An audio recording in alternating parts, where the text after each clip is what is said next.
Graça e paz, irmãos, da parte do nosso Senhor Jesus Cristo.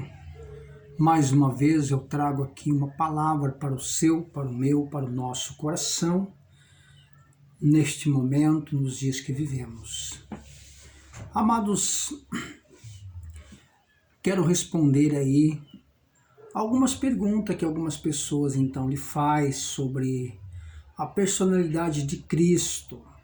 Alguns não acreditam que ele é Deus, outro acredita, mas dentro da palavra do Senhor nós queremos mostrar alguma coisa apenas, se ele é Deus ou não.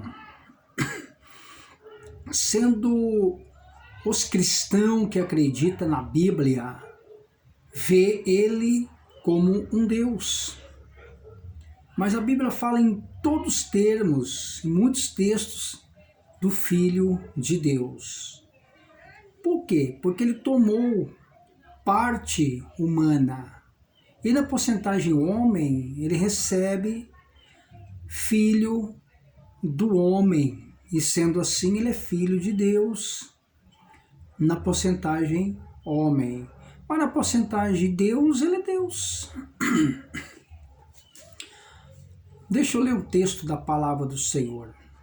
Livro de São João, do seu capítulo 1, versículo 1 diz assim: No princípio era o Verbo, e o Verbo estava com Deus. Olha a palavra, o Verbo estava com Deus. E o Verbo era Deus. No princípio era o Verbo, e o Verbo estava com Deus. A palavra verbo vem da palavra o saber, ou seja, você sabe, nós sabemos, tu saberás, etc, etc, etc. E é engraçado também que nós vemos uma palavra sobre unigênito. No livro de João, capítulo 3, versículo 16, a Bíblia diz que Deus amou o mundo de tal maneira que deu seu Filho unigênito, para que todos aqueles que nele creem não pereçam, mas que tenham a vida eterna. A palavra unigênito vem do latim, que é interpretado por Jerônimos, que significa monegeses, ou o único de seu genes, ou seja, ninguém igual a ele mesmo. Então, no livro de João 3,16 aponta acerca do unigênito. E o unigênito vem do latim, né? Monegenesis, o único do seu genes, ou seja, ninguém igual a ele mesmo, porque ele é Deus. Sendo assim, nós temos uma interpretação bíblica que já aponta ele como Deus. Olhando então para a carta aos Hebreus, do seu capítulo 1, versículo 1 em diante, ali disse que ele criou todas as coisas e ele mesmo se deu a resgate das nossas vidas. No livro de João, ou seja, de Marcos, capítulo 2, versículo 1 em diante, aquele homem que estava ali, coxo, aleijado, algumas pessoas então arrogavam em seus corações, dizendo que ele era o homem, quem era aquele para que ele fizesse aqueles milagres. E o que Jesus disse? Qual é mais fácil dizer ao paralítico: o teu pecado está perdoado, ou dizer-lhe: levanta-te, toma a tua cama e anda? A palavra dizer está perdoado o seu pecado, nós vemos que é só um que tem poder para perdoar. Homem e seres angelicais não consegue perdoar pecados, não consegue perdoar. A palavra perdão vem de apagar-se, passar-lhe uma borracha, e a Bíblia diz que dos seus pecados já não lembro mais.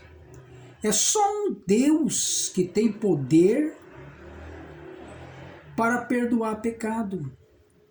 Homem algum não consegue perdoar. Nós temos sim, um instinto de liberar perdão. Sim, eu te perdoo, libero perdão. Mas o Deus que nós servimos, Jesus, ele disse: o seu pecado está perdoado. Então é diferente. Não, eu te perdoo. Está perdoado. Ou seja, está carimbado. Eu me assumo a responsabilidade de não lembrar mais do seu pecado. Então você está. A palavra está é uma confirmação. Por exemplo, minha, de no seu pecado não lembro mais. Mas o homem não consegue falar isso, o seu pecado está perdoado. Fica tranquilo, o seu pecado está perdoado. Não, nós não consegue, não podemos falar isso, mas Jesus falou. Eu te perdoo. Ou seja, do seu pecado eu não lembro mais. Não lembro. Se ele voltar agora, ele é arrebatado. Se ele, de fato, está na posição de servo. E tem um relato aqui sobre que Jesus, então, apontando como Deus. Veja aqui um relato que eu quero ler. A sua genealogia, ou seja, a sua criação, o quão grande, da onde ele veio, como ele foi criado, pois não procede de algum gênero humano. Em razão de ser eterno, Mateus apresenta a sua linhagem legal por intermédio de José, seu pai adotivo.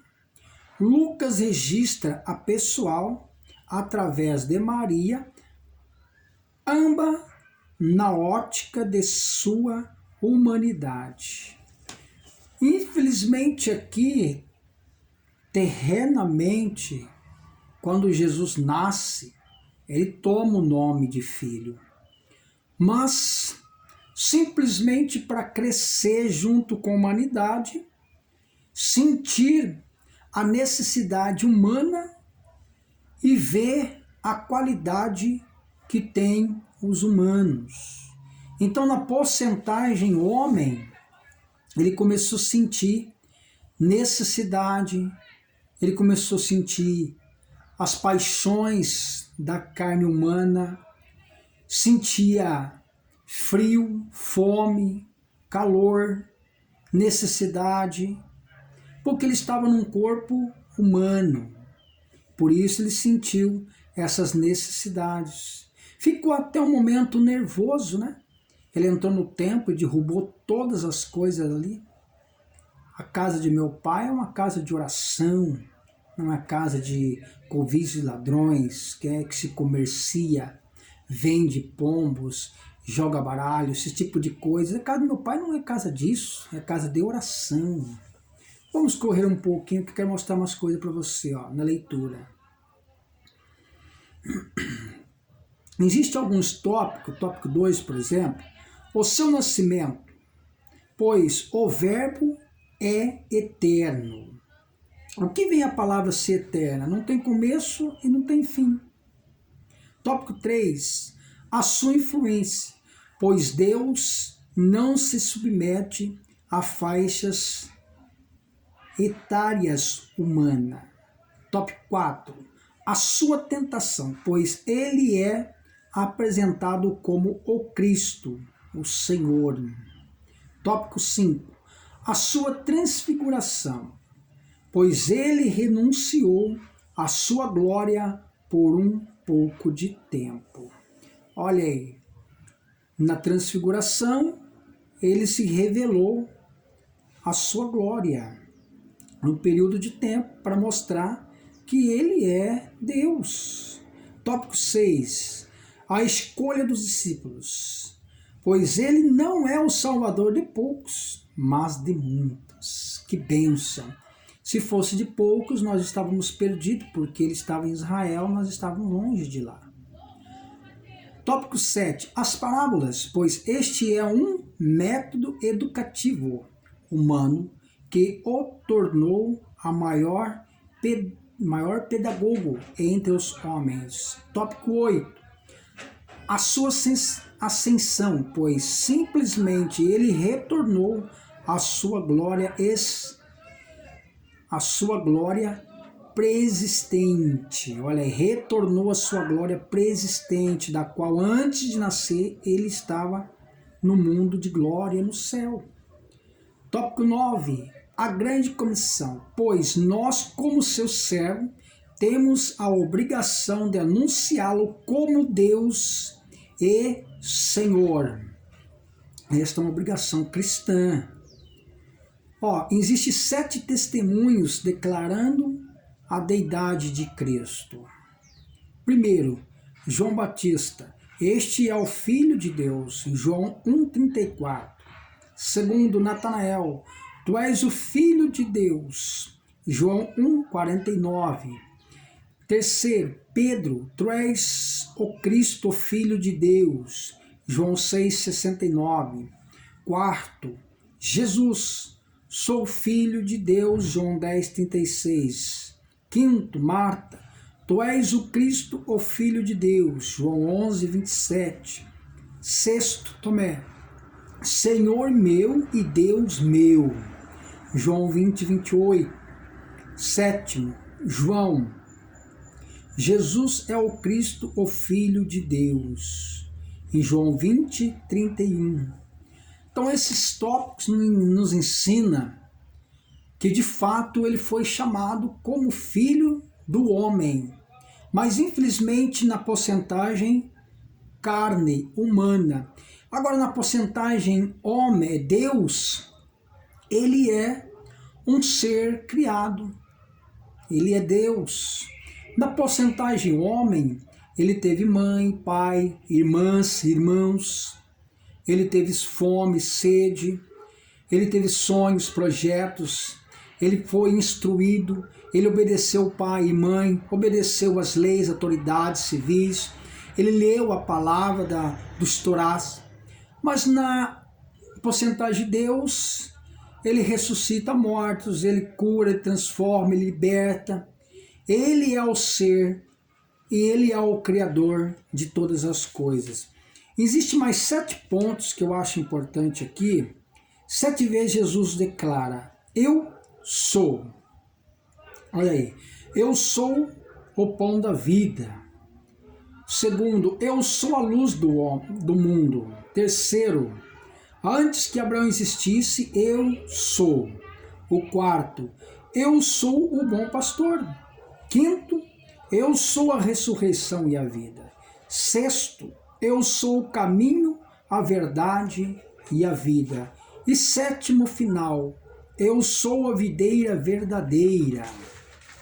Então nós temos aí essas importâncias bíblicas, que de fato, a Bíblia toda, desde o Antigo Testamento, como Isaías disse que nasceria um Emanuel, Deus conosco, Pai da Trindade, Príncipe da Paz. Livro de Apocalipse 1:8. E disse, eu sou o alfa, o ômega, o princípio e o fim. Então ele não tem começo, não tem fim, ele é eterno, ele é o Criador do universo. Mas ele tomou como nome de filho por nascimento, para que nós tenhamos ele como exemplo e sejamos salvos pela sua morte. Amém?